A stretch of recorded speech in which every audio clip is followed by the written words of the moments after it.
So I'm backstage here at Bloodstock with Rabid Bitch of the North, and I have with me... Hi, it's Joe. Hi, it's Chris. And it's Jerry. Hello. How are you enjoying Bloodstock so far? Brilliant. Absolutely brilliant.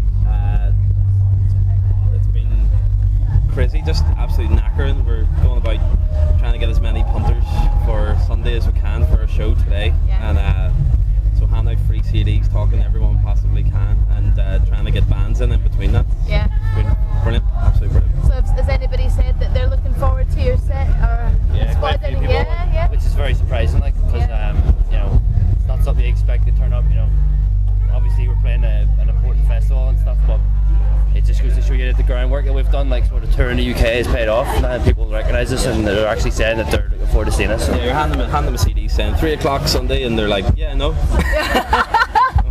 Fuck, goosebumps, you know, it's good. Yeah? Yeah. Have you seen any t-shirts around yet? Just a couple. We're not a big t-shirt band, like, but a lot of people, just the feedback, like literally we're handing out hundreds of CDs with the time and where to go and all, and like the majority of people are going, yeah, heard about you, yeah, go in there, and I'm like, so, alright, something's working. That's awesome. Yeah. So you guys, if I'm rightly saying so, played here 2 years ago? Yeah. And you got invited back to play? Yeah. Is that right? Yeah. So how did that come about then? Did you just get a phone call? Well, it's kind of connections with our manager, James and Simon. We know each other because James is a promoter as well. Yeah. So James was helping out with the Northern Irish Metal to the Masses this time, and literally 2 years ago we got asked to play the Jaeger stage by Simon. Yeah. And he said after that, or he said before and after that, like, you know, if you do the job, you'll be back, and it normally happens, you know, we'll try and get bands sort of in 2 years. Yeah. So James was like, I'm holding him to that word, you know, so this time when the connections were back together, you know, he was going to do the Metal to the Masses.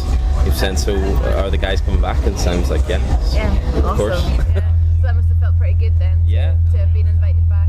It feels like an upgrade. It's an upgrade, you know, from the Jaeger stage last time we were on. We drew a large crowd. It was really enjoyable, and we clearly did a good job. Yeah. And it's quite nice, and we're just hoping we're able to do that again this year on the larger crowd, stage, and have a similar scaled crowd, you know, to come and see us. In a nice big stage. Yeah. So did you feel that it opened doors for you guys then, playing here a couple of years ago? It enhanced our profile quite a bit. So now obviously playing this bigger stage, like, you know, we're expecting another push in regards to our profile, like, and it's going to help with exposure and probably help get us other shows as well. Yeah, it's all about connections. These things, if you come to this, you get the opportunity to come to this.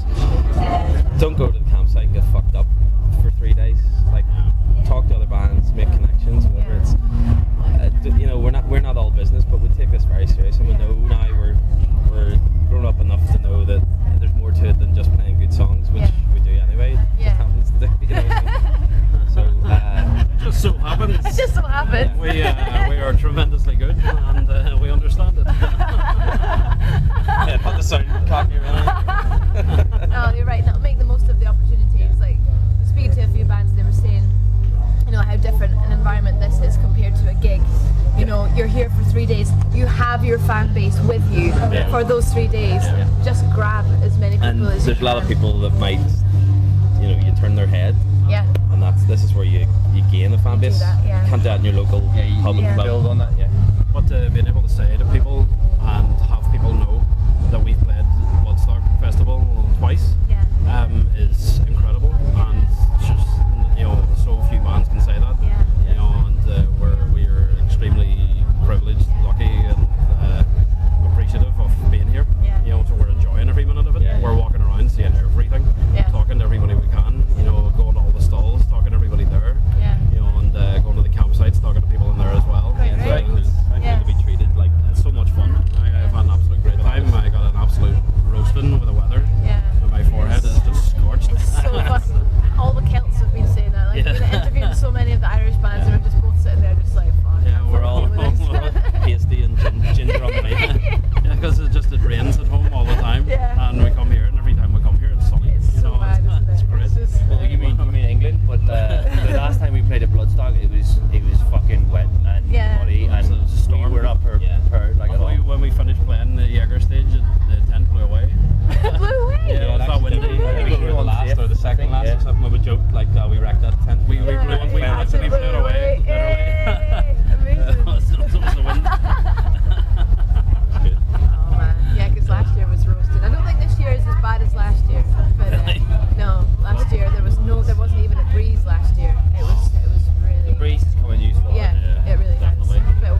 obviously we are.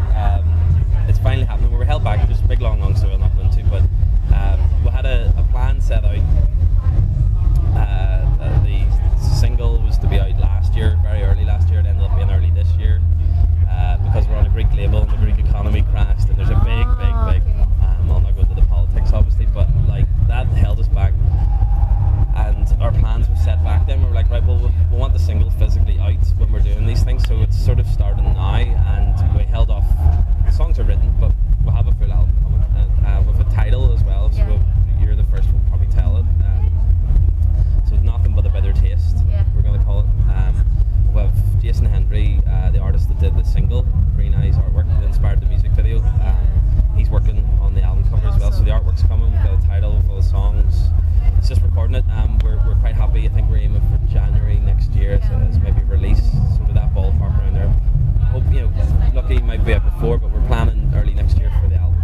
So finally, about fucking time. Taking your time, dude. Yeah. We're recording it ourselves. Jerry does all the recording and the mastering and the mixing That's and everything. handy. It's a lot of pressure. Like. It's ideal because it just means we're in complete control of everything, and it's going to sound the way we want it to sound. Yeah, It's it's not going to go.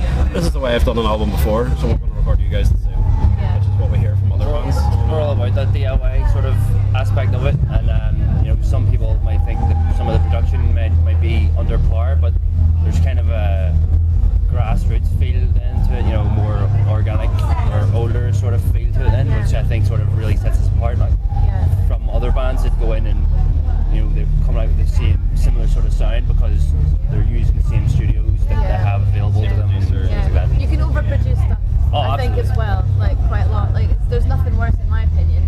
I'm listening to an album and thinking these guys sound amazing, and them sounding completely different live. I would rather they sound the same on the album than they do live, and that's just my opinion. No, I think it makes perfect sense. Like, A lot of the stuff we've actually done has been just live in the studio as well, just sort of capture that thing. It was for speed as well, just to release something, but like we have a CD compilation out at the minute, and it's just a compilation of all our demos. I saw that, the wolf and the English Knight on the front. The artwork is fucking incredible. Again, that's Jason Hendry back there. But the from the Candle to the Castle, so it's from our first EP to the Defend Two Castles cassette that we released, and a lot of it's live in the studio, just raw, uncut, and people say they like it. We look back now and frown and go, oh, I could have done that, and oh, I messed that. And, you hear the mistakes, but it's raw.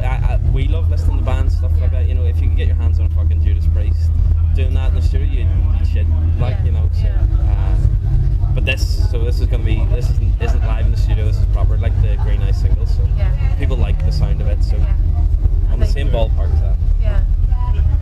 I think a lot of people are kind of going back to that old school sort of raw sounding sort of thing. Which is nice. It's nice to see. the thing is, like, technology's improved as well, so doing it in the older way is still going to yield slightly better results anyway, which is cool. So there's no reason for people not to revert back to the older sort of style, of recording and stuff, different techniques like so. But it'd be interesting to know what is your opinion on the whole cassette versus vinyl versus CD sort of thing? Because some people are really, really plugging the cassette thing, and some people think it's a waste of time. I wouldn't make fun of it because it done us so good. Like, we lasted nearly a year without a release on a cassette with 3 songs on it, and a cassette single, which is slightly odd because you expect single to be a 7-inch. But I'm gonna say that what gave me the idea for that was Venom, which is a big influence on me personally, and also some of that gets into our music as well. But I bought a Venom single, cassette single, and I think they did that almost to be slightly quirky because it's not the expected format. So you had an A side and then a double B side, and we did exactly the same with 3 live songs, 3 live in the studio songs for that particular single. So it's popular. We kind of I personally wouldn't, I would buy it as a gimmick, my opinion, taste-wise. But there are people, I've met people that actually legitimately they listen, they wear that tape down, so. Fair enough. Whatever format we can give you it on, we'll do it. Just take it. A kid fan of ours who posted a picture to us, had the cassette with Walkman, Sony Walkman, saying I'm listening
people are actually happy to fork out a couple of quid. And bands are bringing the prices down. You know, it's all about that as well. There's that argument. People are skint now and whatever, and that's fine. But if you can whack out a £3 tape and someone's going to buy it, happy days. The Bandcamp is really taking off with that, isn't it? With the sort of digital thing. We sold like 300. Yeah, Those cassettes, 300 all around the world, as far away as Chile. We only got 100 done initially because we didn't think we'd have got rid of those. And they were gone in a day or two. Really? And then we had to get another 100, and then another 100. You know, and we've got like 2 left. The last run were actually for, we got them red, we were calling them Bloodstock red because we got them just for Bloodstock. Yeah. They sold really, really well. That's awesome. Just the different colours. Again, if it's limited edition, it seems to be a heavy metal thing. If it's limited colours, They want it. They want it, yeah. I quite agree. So that works as well. That works for that format as well. Is there anything you would like to say to your fans finally? The people that are going to come and see you and are watching out for the new release. And I'd like to thank you now for coming, anticipating you coming, and it's amazing to have fans. You know, it still shocks and surprises me, you know, that we do have a following, and people enjoy it and come. And it's so heartwarming, and it's just fantastic. It's a brilliant feeling to come so far away from home and still feeling like we're there. You know, it's nice. And then, like, thanks for waiting around because we finally will have the album as well. You know, if you're buying their tapes and their vinyls, which have very, very little things on them, you know, there's a full album coming. So get yourselves up to Scotland. Do some gigs up there. We played Glasgow a couple weeks ago. Yeah. Done Glasgow. Oh, of course, so you did. Yeah. And nobody came. No one came. We seem to land on awkward nights when we're playing Glasgow. When we normally do a chain of dates, and it's Tuesday night or something. Go Edinburgh. It was Friday actually. We were there with